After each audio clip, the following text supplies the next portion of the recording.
Welcome. It's the Long Coat Mafia, the internet's most hated and mafia-themed geek podcast.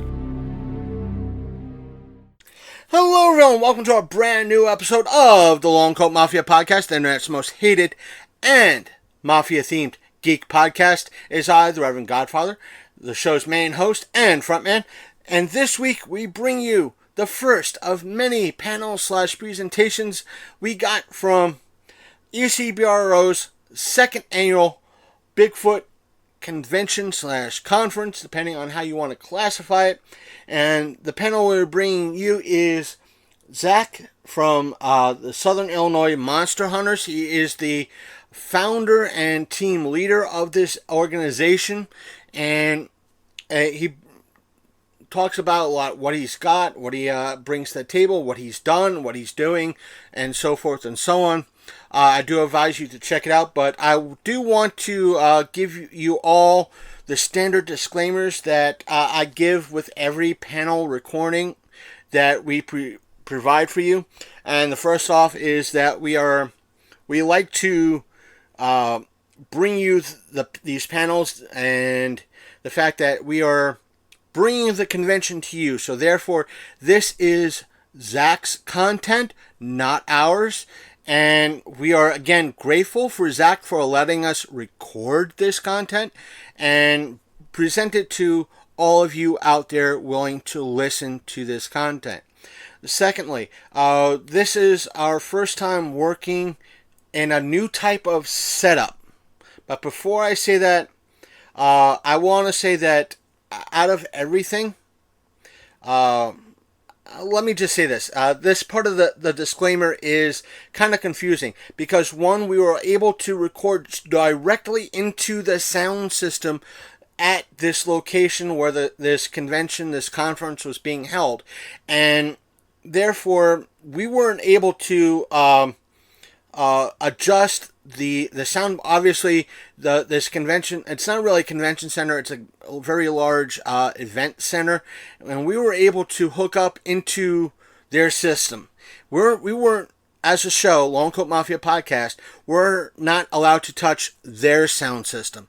Only the staff was allowed to do that. So you're going to hear maybe a little bit of like a sound clips and like clipping in it. That's because everything wasn't really adjusted for everything. So we bared the brunt for that. Now, because of us connecting to their sound system, posed a different type of problem as well as a benefit. The benefit is we got better sound quality, even though in this episode it kind of sounds like we stuck a microphone right up to a speaker and adjusted things from there. That's not the case. I do apologize for that. Again, this was the first time we were able to record like this and using piggybacking off someone else's system. And because of that, we were not able to record audience questions. We did adjust in other panels. We tried to adjust for this. It did not work. So that was pretty much the only thing that was cut out in regards to this episode. And we'll state this fact again in other panel recordings that we can't boost, because for whatever reason we could not pick this up or pick up the audience questions. Again, because everybody was learning the sound system, it's kind of hard to say, exactly where the clipping was and everything else. But adjustments were made throughout the course of the day. We'll keep you informed as we drop panels in regards to each panel where issues and what was cut out and what was dropped, what was everything else. So be that as it may, that's pretty much the only thing that was cut out was the sound questions, and there were a few instances where kind of everything just shut down. It wasn't from us, it wasn't the person, Zach. It just seemed like the system turned off and everything was fixed. So whatever time was that it took to set things back up or reset things, we clipped that out, that silence and that dead air out. Other than that, this is unedited. For the most part, it is, Zach's content, not ours. This is his presentation. And again, Zach, if you're listening to this, thank you again for letting us record this. And enough of me ranting and raving and giving my standard disclaimers. Here is Zach's panel, and let's take it away, Zach. So there's this guy going down the road, and this Texas truck driver, and he picked up this guy from Illinois. And he said, "Where are you going, buddy?" He goes, "I'm going down the road." And he goes, "Well, hop in the truck with me." So they're going down the road. Texas truck driver looks out the window, and he sees this field full of animals. He goes, "What's that?" Illinois man said, "That's some of the best milk cows in the country." He said, "Well, we got bigger longhorns in Texas." They go down the road a little bit more. He looks out in this field. He says, "What's that?" The Illinois man says, "That's some of the fastest quarter horses you'll ever find in the United States." He says, "Well, we got bigger Clydesdales down in Texas." About this time, the man from Illinois is getting really, really upset. And they come up on this snapping turtle sitting in the middle of the road. The man from Texas goes, "What's that?" Illinois man said, "That's a tick."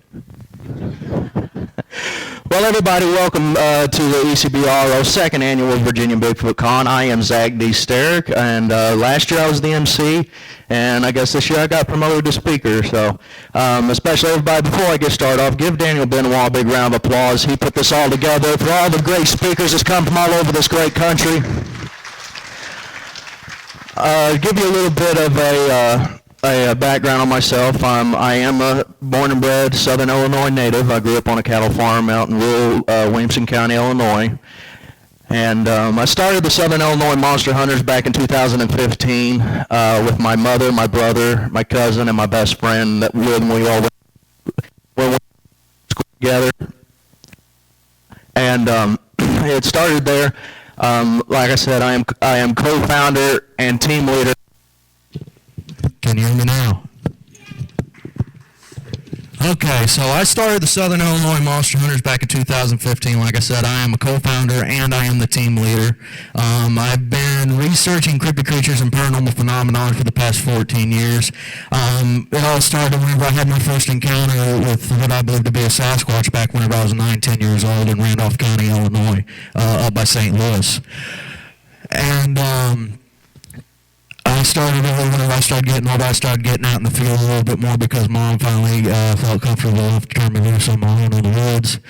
And up to that point, I was building my knowledge, reading everything I could get my hands on, every kind of report, every kind of monster report from around the world. And I built up quite a library of literature.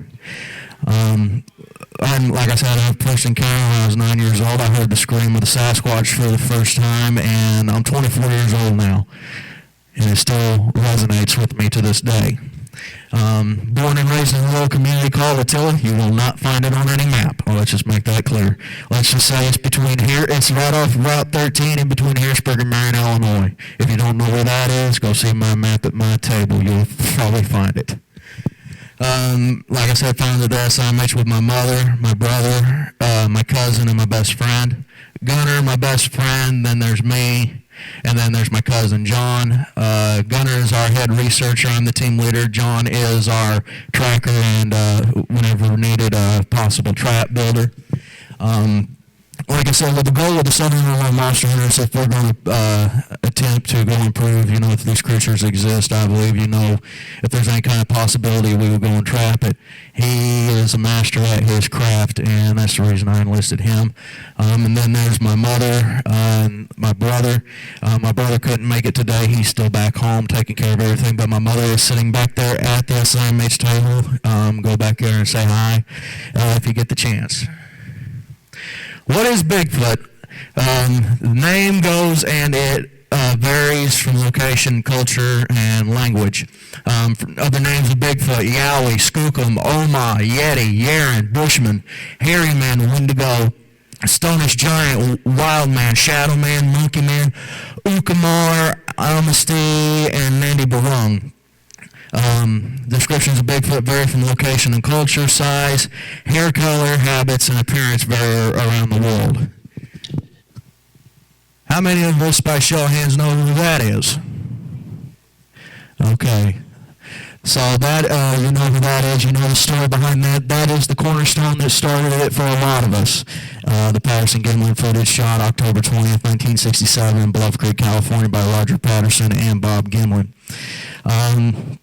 It's as you can see, they've cleared it up a little bit more. If you can't see it, some people have a hard time seeing it. Right there is the cheek, the nose, the eye, the lips. The mammary glands right here, you can see what looks to be a hamstring underneath the skin. I actually was doing a little bit of research on the Patterson-Gimlin footage. There was a guy that did a ratio comparison between arm and leg length.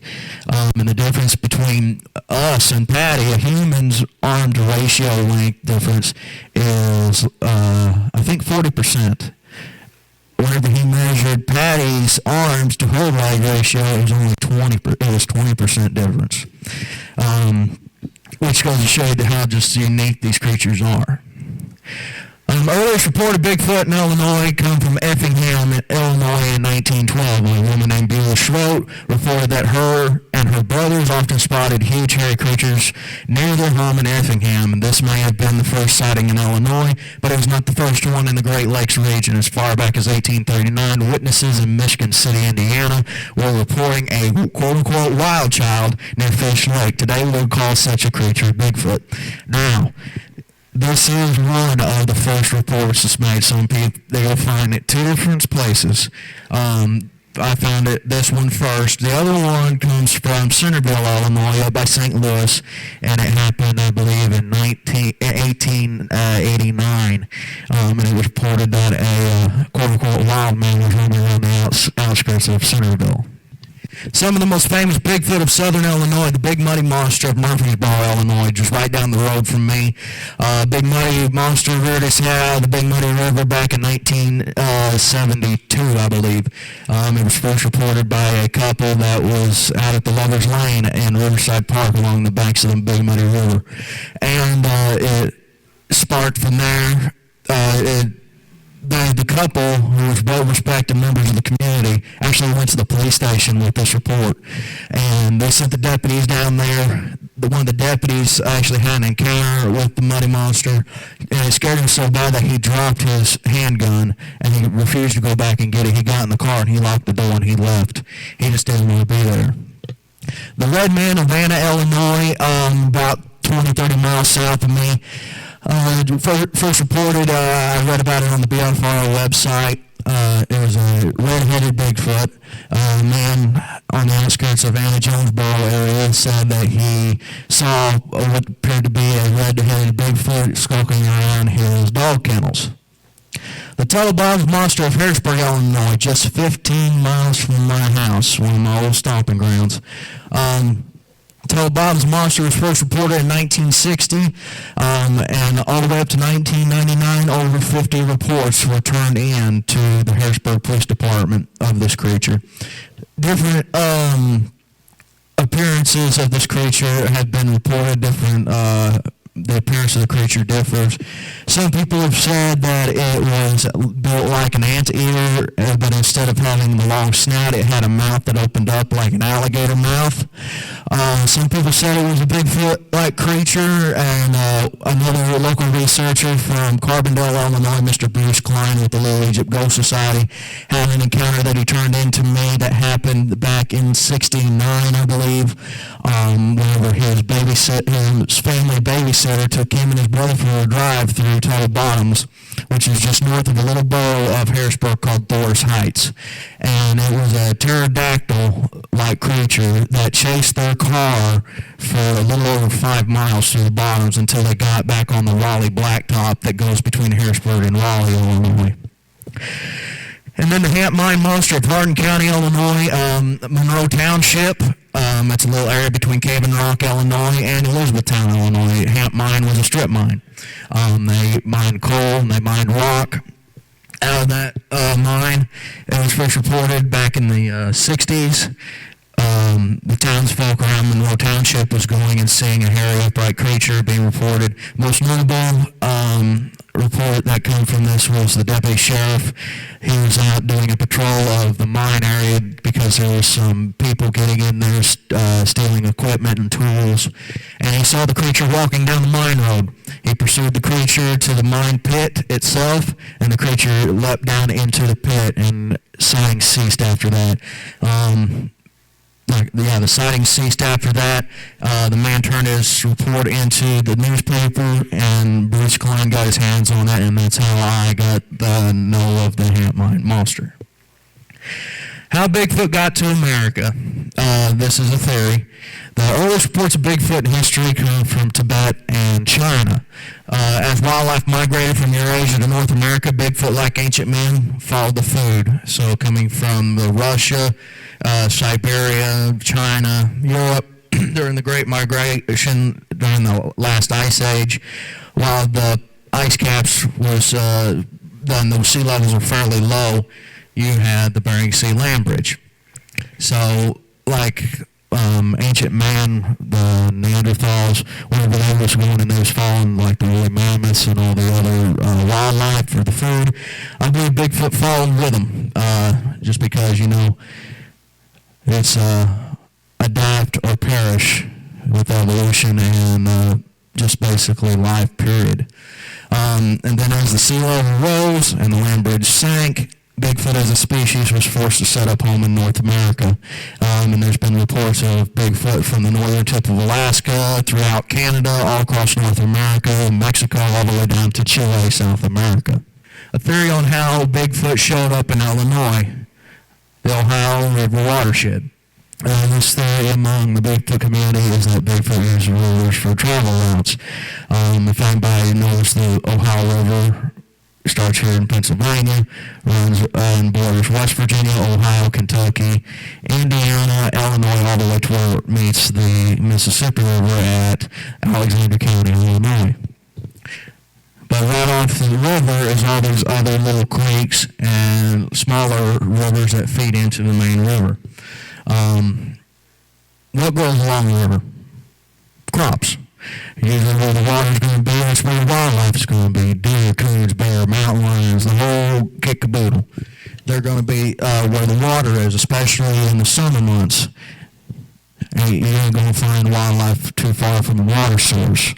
So I believe that, that they would go and they'd use this. And only that, it's not very densely populated unless you get around like where these oil refineries or these train yards are, like the big refinery on the Kentucky-West Virginia line.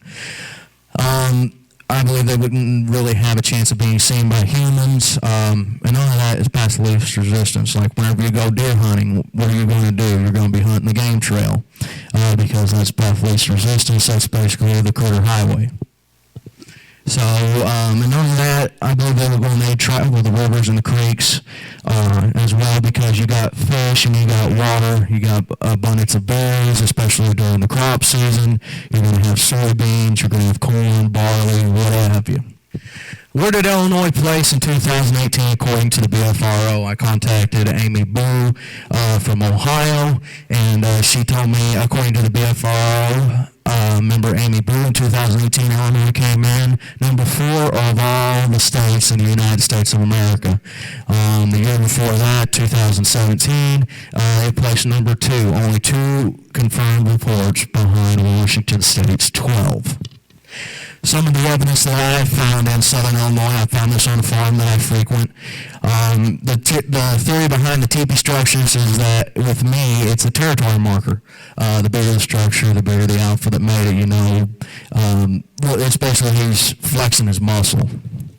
I measured this teepee structure to be 12 foot at the peak. It was right on the edge of a tree line in a meadow where this farmer keeps his cattle at. And you can see where the trail where it's really worn down, where the cattle have going to walk through. And this is also in the same area that I deer hunt on this farmer's property. Some further evidence that I found in southern Illinois, I found this weathered foot track in the Williamson County bottoms. I measured it, and it was 18 inches long, 10 inches across the top of the foot, 8 inches across the heel. I found this on a sandbar in a creek. And, especially out here in Virginia, especially in these hotter months, it's going to be very, very hard to find any kind of a foot track in dry soil. The best time you're going to find any kind of soil away from a creek bank is going to be right after a heavy rain, because the soil is going to be a lot more soft. This, like I said, was found in this sandbar where a lot of sandstone and shale had eroded away from the bank and had washed up against the bank. Some further evidence that I found in Southern Illinois, we did an experiment back in 2016. It was the gifting lure experiment. I took a mesh fishing basket, like the kind you go take fishing with you, it's kind of like the I'll carry with your live well. And we went to the local Kroger and Walmart, and we got Golden Delicious apples, and we scattered them around for about 50 to 100 yards around the perimeter of this lure. What we was hoping to do, because this thing was metal, it had all kinds of rivets holding it together, little bits of metal hanging out, we was hoping if a Bigfoot was to reach inside the basket that we could possibly have a hair sample to take and have it possibly analyzed and probably put this mystery to bed. I left it out there for about 2 weeks, and I would go back and I would check it every so often, and it stayed there. All the apples around it were gone, but the 5 apples that I left inside the basket was untouched.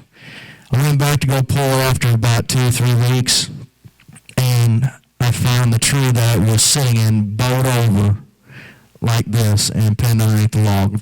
Now that tree, whenever I found it bent over, the tree itself was as big around as a softball. And if anybody held a softball in your hand, those things are pretty big around. I tried to go and duplicate this bend on another tree close by. I couldn't even do it. And I'm a farmer, I'm a hoss, I'm fairly strong, I'm able to pull my own weight. I weighed 250 pounds at a time, and I was hanging from that tree trying to get that thing to bow over with my full weight on it, 250 pounds hanging from it, would hardly even bend. So it goes to show you one example.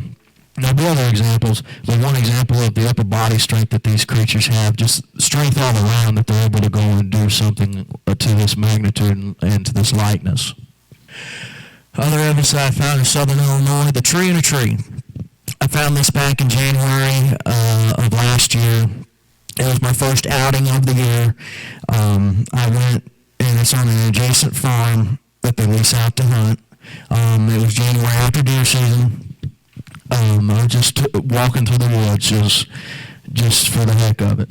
And I found this tree that had been uprooted, the roots broke off, and it was sitting up in the fork of a tree like this. And the tree itself that was sitting in, I want to say it was about big around as a softball too.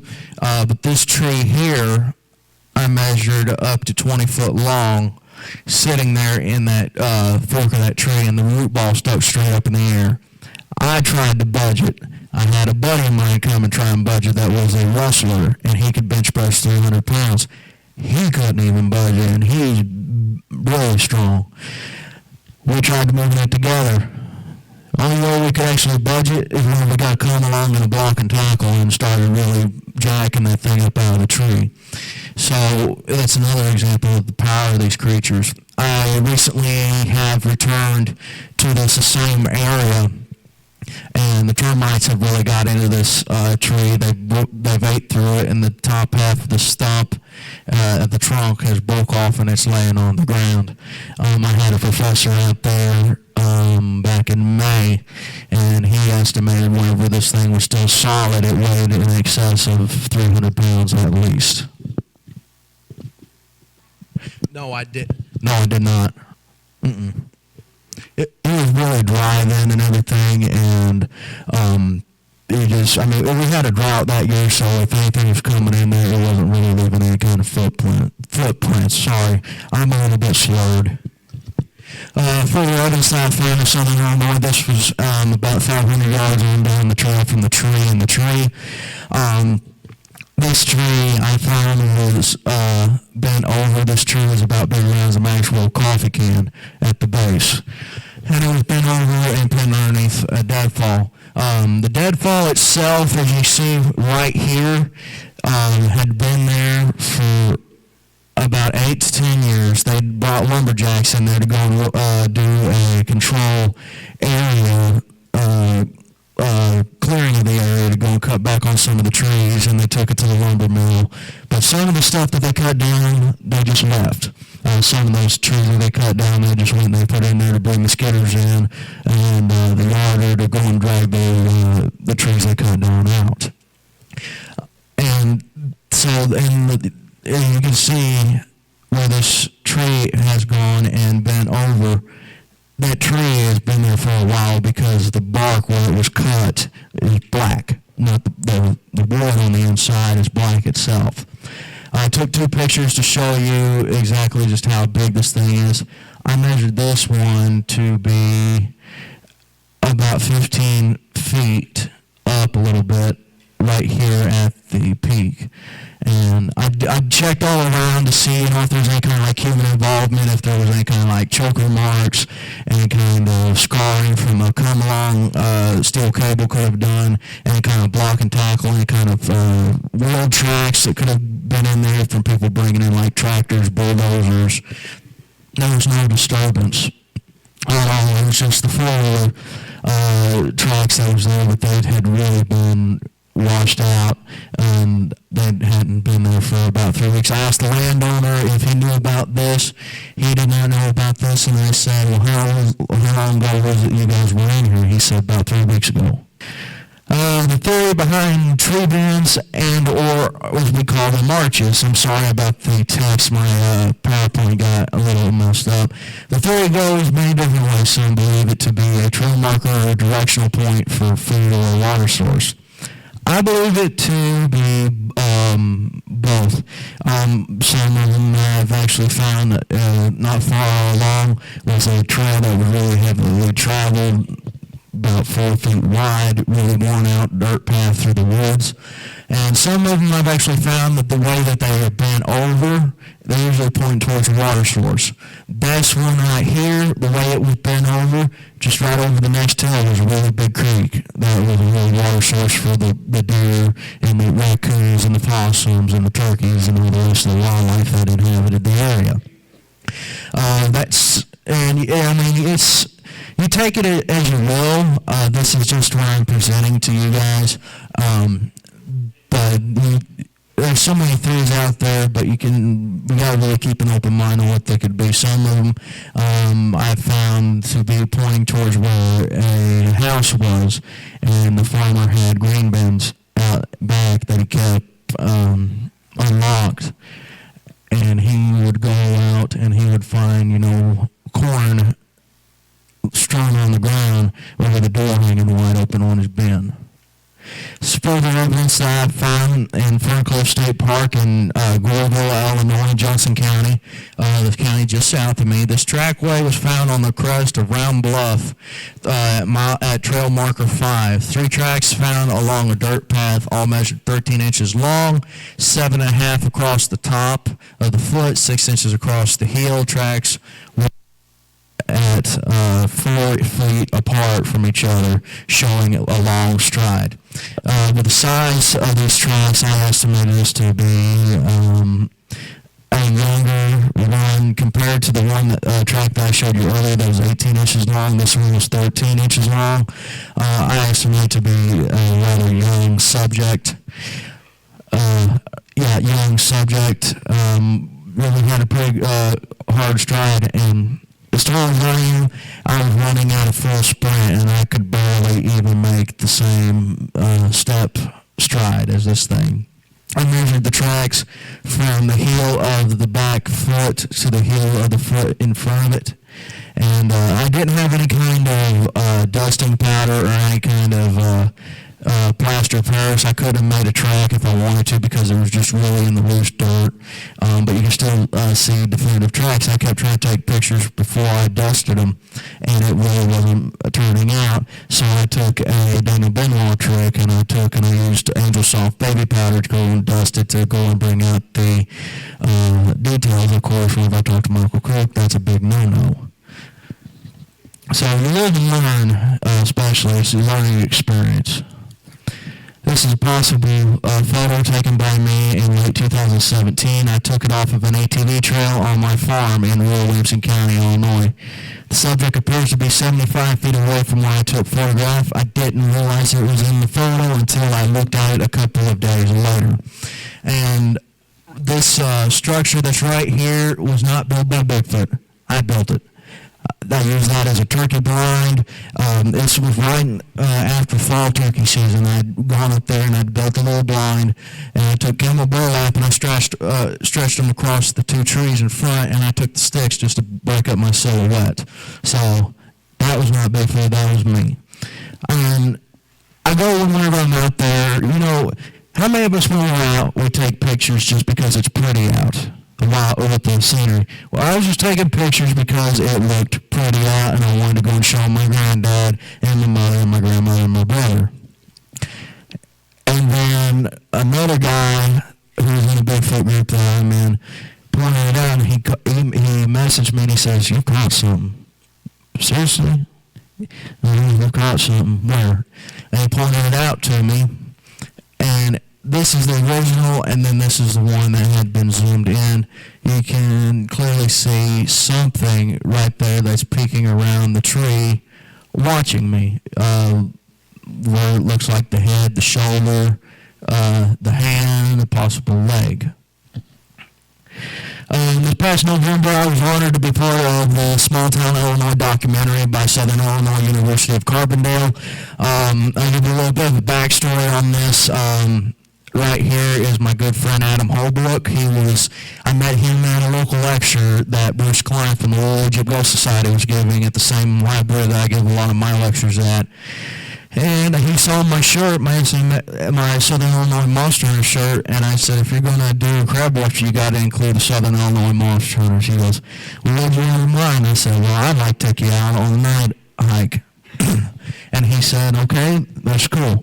We met up in late October, early November of this last year, and I took him into my area.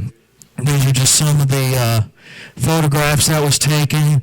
Right there, a picture of me telling you a couple about the night that happened, because there's a key photograph that came from this thing that was really the highlight of our night, and I'll tell you the story behind that. And then I donated some of the photographs that was in my records to them for his presentation.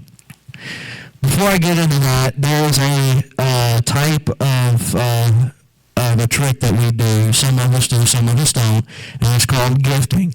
I picked this trick up from Miss Jen Cruz and Greg Yost. Jen Cruz brought it up in the Q&A last year about leaving tobacco out, and then the tobacco was missing. Well, it's not an edible item, so something had to have took it, but what exactly? Well, I did a little bit of research, and the Native Americans, when they would go and into the woods, they would go and they leave a peace offering to the Great Spirit and the spirits of the woods.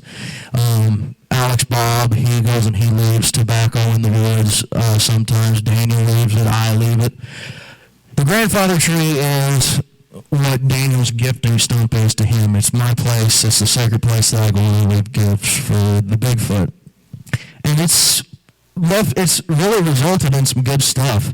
I'll leave anywhere from water to chewing tobacco. I chew red man tobacco. I'll leave that right there in the fork of the tree. I'll leave fruit like bananas, apples, oranges, plums, peaches, or I'll leave vegetables. And usually it works out. The last two times that I've took people into my area, Adam Holbrook, Professor Darby Orca at North Carolina State University, we've had something happen in that area. So there is a little bit of result in gifting. Not all the time, but sometimes.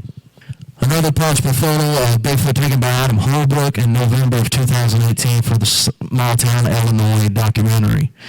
This photo was taken in the same area on the same hillside as the previous photo that was taken in 2017.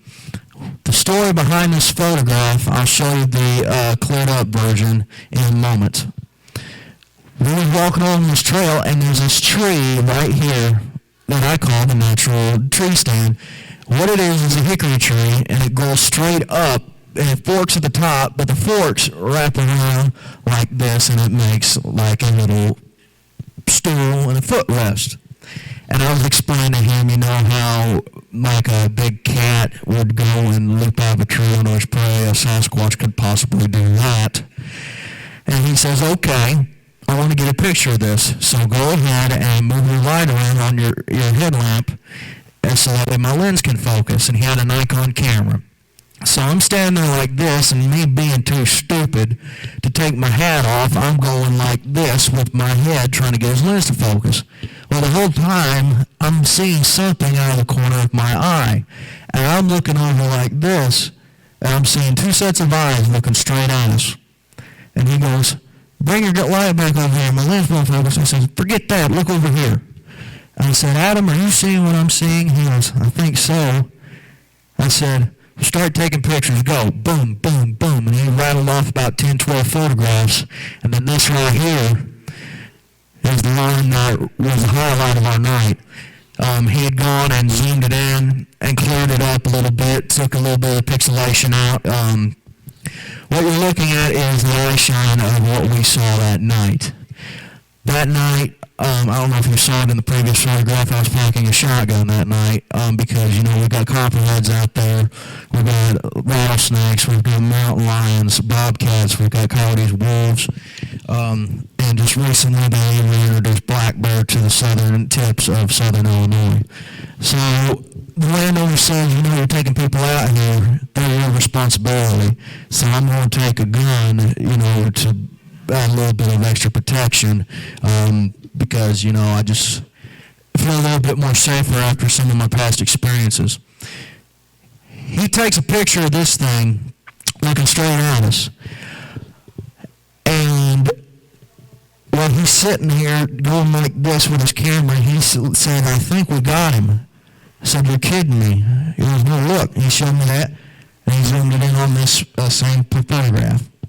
Well, while he's sitting there and he's studying that image, I'm still watching this thing. And I see it's sitting there with its back up against the tree, sitting on its rump with its legs pulled into its inside, like it's cross-legged, like a gorilla would. And he's just sitting there watching us. And then I see it get up and it starts walking at us like an ape would, a gorilla would. And it's baring its teeth at us. And I'm sitting there watching this thing. This thing, when we took it, it was about 20, 30 feet away. Whenever it started moving towards us and I started to take action, it was about 15, 20 feet away. And I told him, I said, I would cover my ears if I was you. I shelled the gun.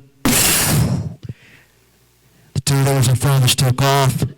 And then what we didn't know, there was two of them that was down here to our right, down the hill, that took off with them.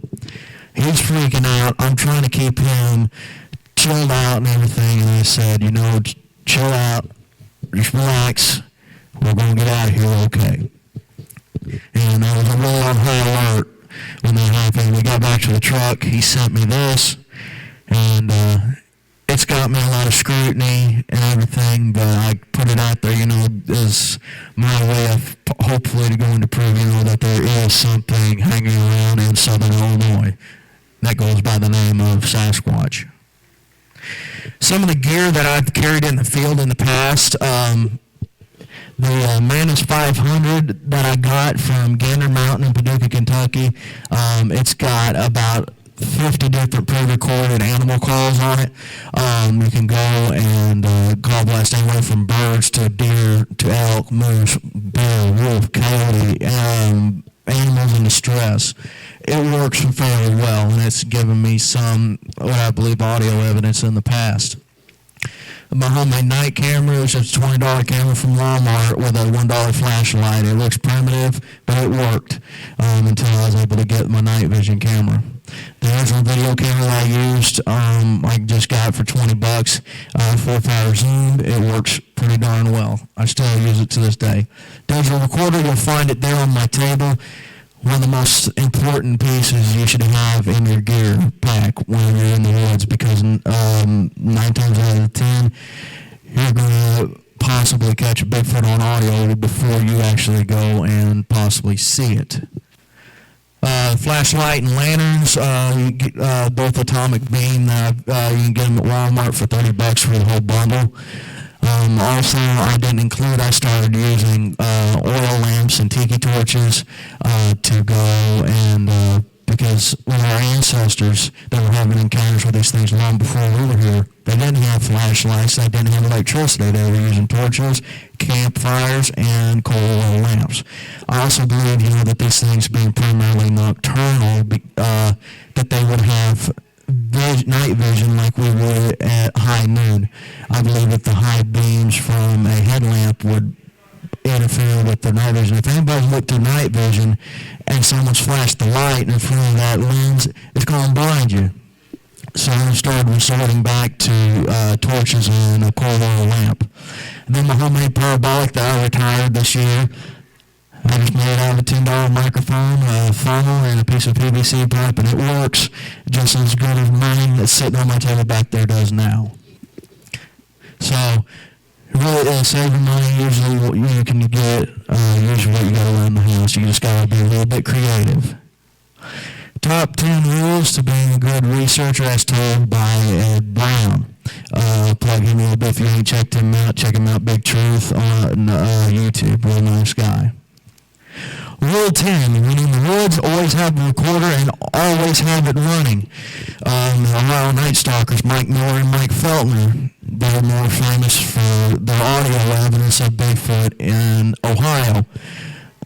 Like whenever we went out in the woods last night until we got back in the truck, I had that audio recorder running the entire time. Once you get out of your car or your ATV and your feet on the ground, that recorder needs to be on. Because there's been plenty of people I've talked to that said, I had audio equipment and I heard a Bigfoot. Was it on? No. Well, crap. You probably lost out on that. So that's why I say always have it running. This is one of the most important tools that a researcher can have in their gear bag. Rule number 9, always treat another researcher with respect. Just because something they say is far-fetched to you doesn't mean it couldn't be true. Yes, there is several other outlooks on how people see Bigfoot. You got the people that are woo, the people that's got the paranormal side, and especially I say everybody keep an open mind, but there's some of them, that go and debunk themselves. That's the only exception really to this rule, the people that can debunk themselves. That's just the ones that I take an exception to. But especially, I've had my own share of bad luck with some researchers, some that are here today, and some of them I still have yet to meet. But we've got over it, we went along our way. Some of us are still friends, but you always treat another researcher with respect. Rule number 8, do your research before conducting an investigation of your own. Learn the wildlife, terrain, compile reports made, and establish a grid area in which to investigate. Learn the wildlife. Forget about Bigfoot. Don't go in there straight looking for Bigfoot. Learn what's in there. Learn what's in the woods that you're going into. Out here, there's coyotes, bears, mountain lions, there's wolves, there's copperheads, rattlesnakes. I'm pretty sure there's moccasins out here. Those things will kill you if you don't corner them, or if you get the chance, they will kill you. So always learn the wildlife, especially what you can and can't eat out in the wild whenever it comes to like berries. You don't want to end up chewing on poison oak and ivy. Learn the terrain out here. mountains, Blue Ridge, right here in the Shenandoah Valley, the Appalachian Mountains, out where I'm from, we got the Rumble Mountain Range, we've got old coal mine country out there where I live. Learn where the mines are, especially like I've done in Southern Illinois. I learned where all the old coal mines was. I've got maps of the old mine shafts and where the old air shafts was. You don't want to fall down in an air shaft, and if the groundwater really took off and filled up the mine, you're going to drown. That or break a leg, one. Compile reports made. Always, like whenever I go and I do a field investigation in a certain area, I really start digging into any kind of reports from like neighbors around that area within about a mile radius around ground zero of where I'm going to be. I really going to establish my gray area. Whenever I say establish a gray area, I do it just like cops will. Whenever police are hunting for a perp, they're going to go where people have actually seen the perp. Like, I saw him down there at Harbor Freight. I seen him over here at the Fish and Pig. Down here at the Augusta Expo. I saw him down here at Cracker Barrel. They're going to focus inside that area of where the perp has been seen. The same way with the Bigfoot that I do. This is my method of doing this. I don't go out there in the woods, some random woods off the side of the road and say, here he is, that's where I'm going to go.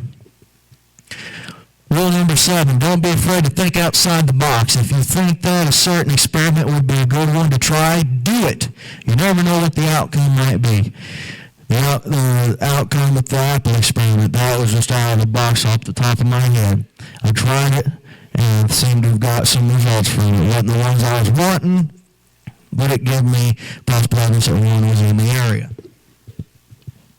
I've left children's toys in the woods. I've left little choo-choo trains that played music. I've hung CDs on fishing line in the trees and made them rotate in the wind, and then the reflection really start taking off from the sunlight.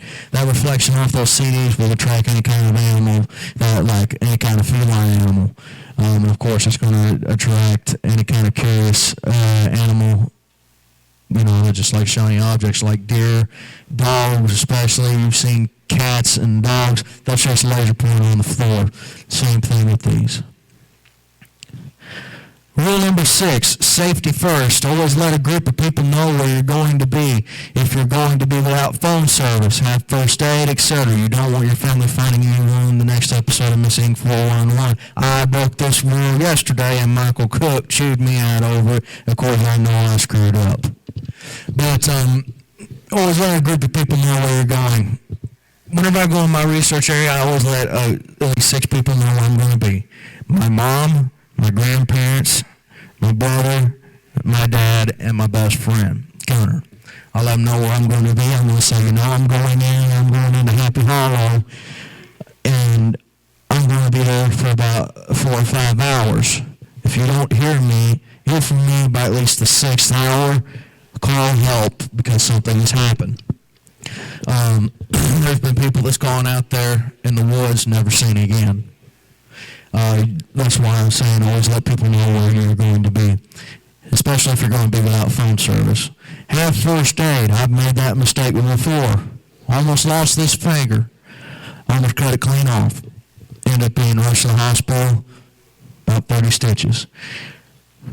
So that's why I always say have first aid. I've seen people go out there and they've busted their leg, dislocated a kneecap, done something or other. You always have your first aid with you.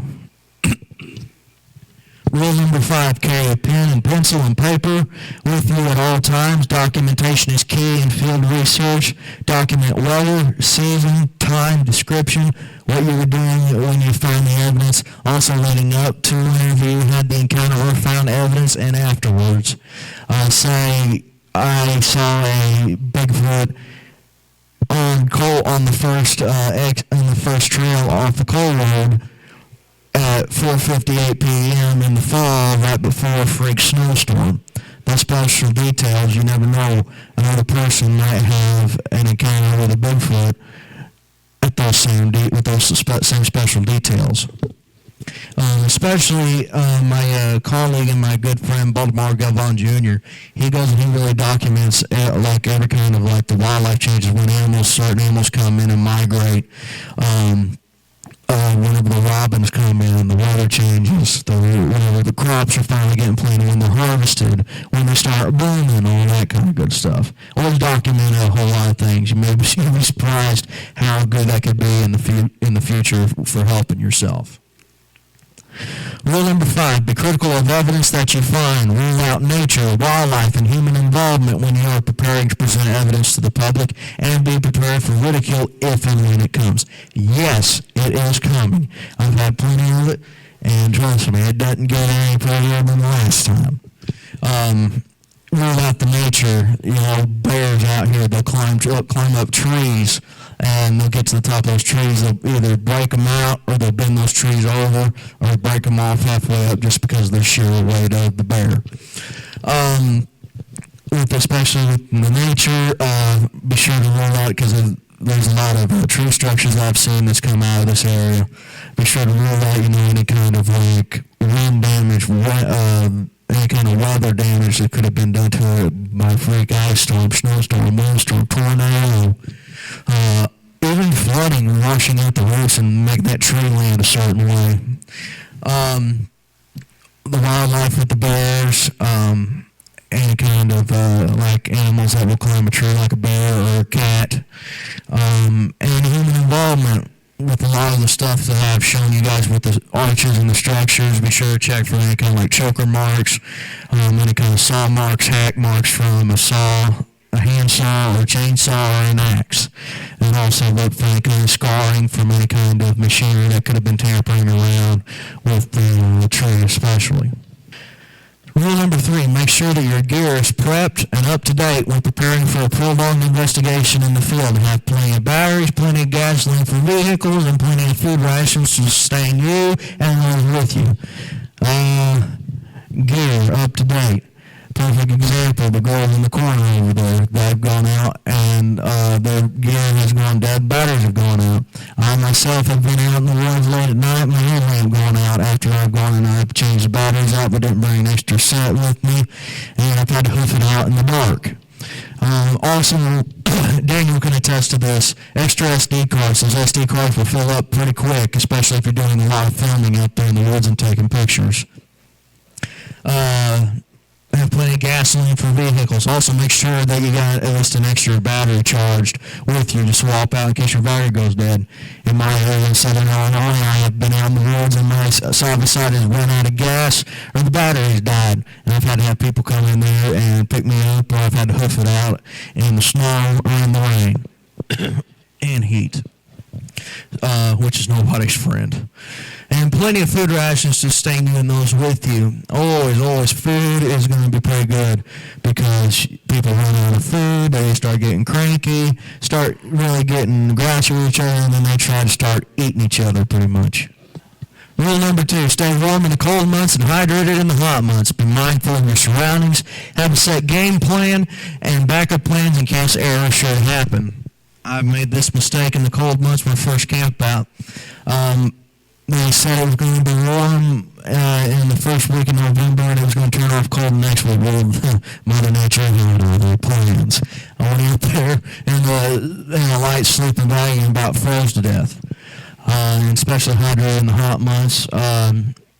It gets hot out here. Especially the heat index, especially Southern Illinois, we get up to 110, 115 heat index daily in the summertime.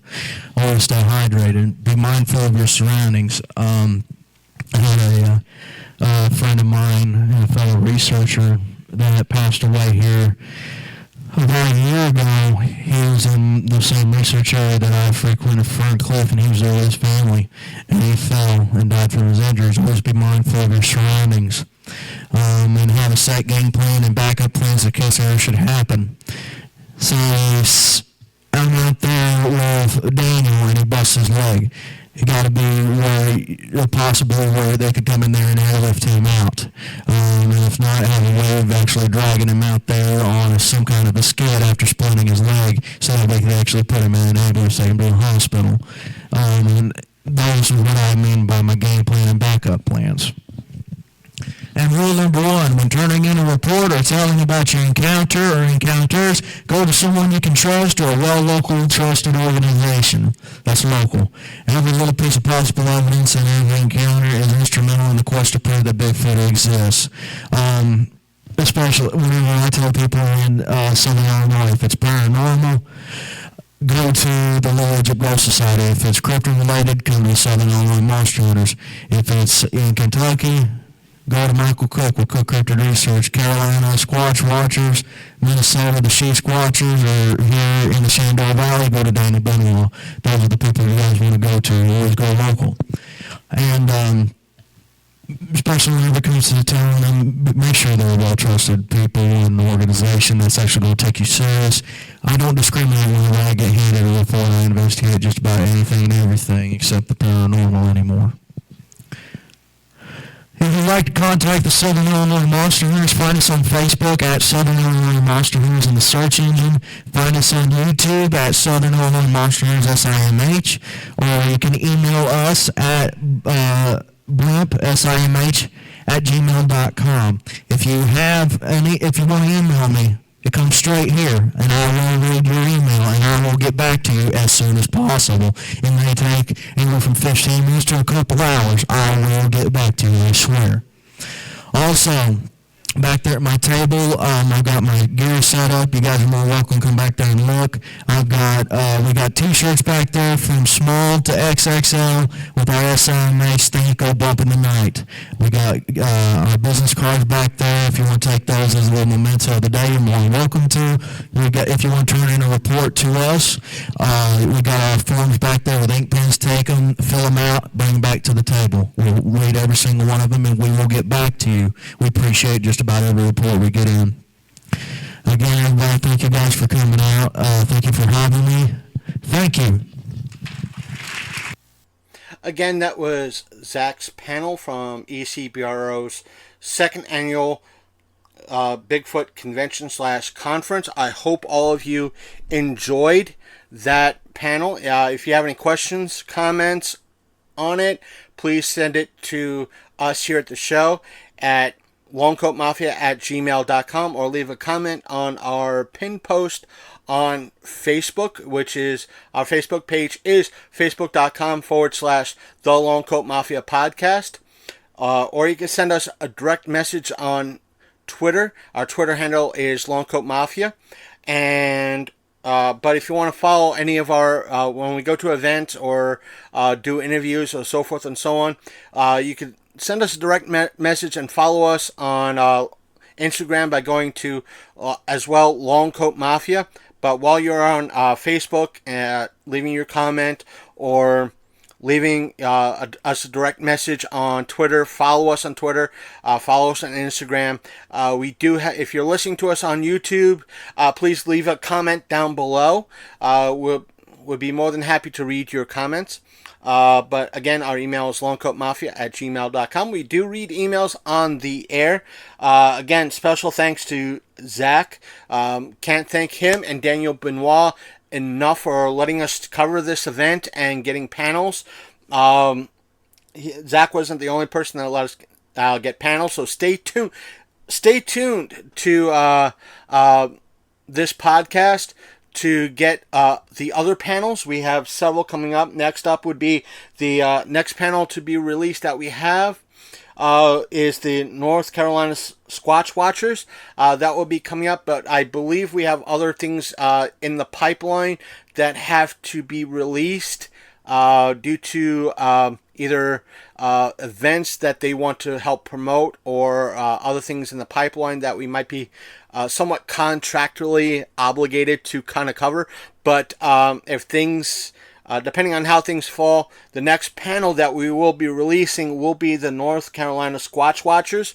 So stay tuned to Apple Podcasts, Google Play Podcasts, Spotify, Stitcher, our main website, which is thelongcoatmafia.podbean.com.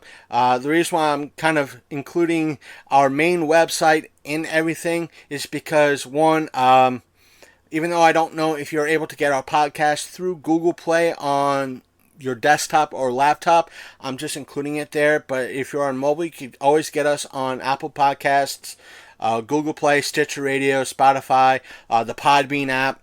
I personally recommend the Podbean app, but But if you're on YouTube or you want to listen to us on YouTube, you're more than welcome to do so. You just have to search for us on YouTube. Just search for the Long Coat Mafia podcast. We do come up. We do have a Mixer.com channel. It is Mixer.com/LCMP. All those letters are capitalized. Or I should say are capitalized. We do have a Twitch channel. It is twitch.tv/LongcoatMafiaPod.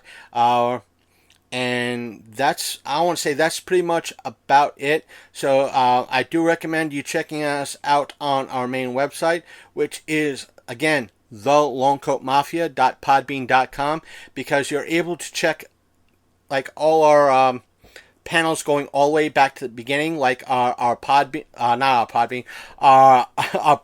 panels that we did in the past. Again, I want to say even though the audio sounds like in this past panel that we got from Zach, again, Zach, thank you very much.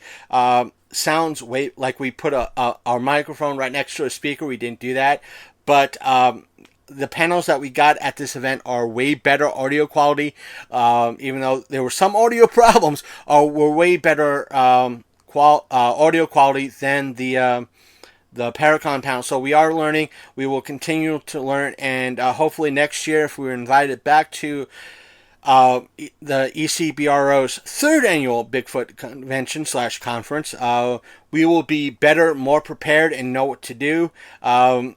So again, thank you, Zach. Thank you, Daniel. Stay tuned for the next panel to be released and other further episodes that we have in the pipeline. I think all of you, whether you're Bigfoot hunters or not, you'll get enjoyment out of the panels that we will be providing for you and the other episodes that we have out there for you, whether upcoming episodes or episodes that we have in our archive. So please stay tuned, stick with us, check our archives, because there's a lot we have out there for all of you. Please check us out. If you're listening to us on YouTube, leave us a like, comment, and everything else. If you're listening, if you got this through, found this show through YouTube, share it. If you found this link through iTunes, or I should say Twitter or Facebook, please share the link. That way we could beat the odds. Share the post. That way we could beat the algorithms and everything else and get way out there for everybody. So for those of you that do, thank you. Especially since we will be approaching our fourth anniversary. That's rapidly coming up. So again, for those of you who have been listening since the beginning, thank you so much. Thank all of you for listening. There's more to come. I'm starting to get excited again, so thank you all. Thank you very, very much. Let's do this. Let's try to make it as far as we can with this great show of ours. So thank you. Have a great evening. Have a great week, and I'll see all of you next week. You've been listening to the Long Coat Mafia Podcast, the internet's most hated and mafia-themed geek podcast.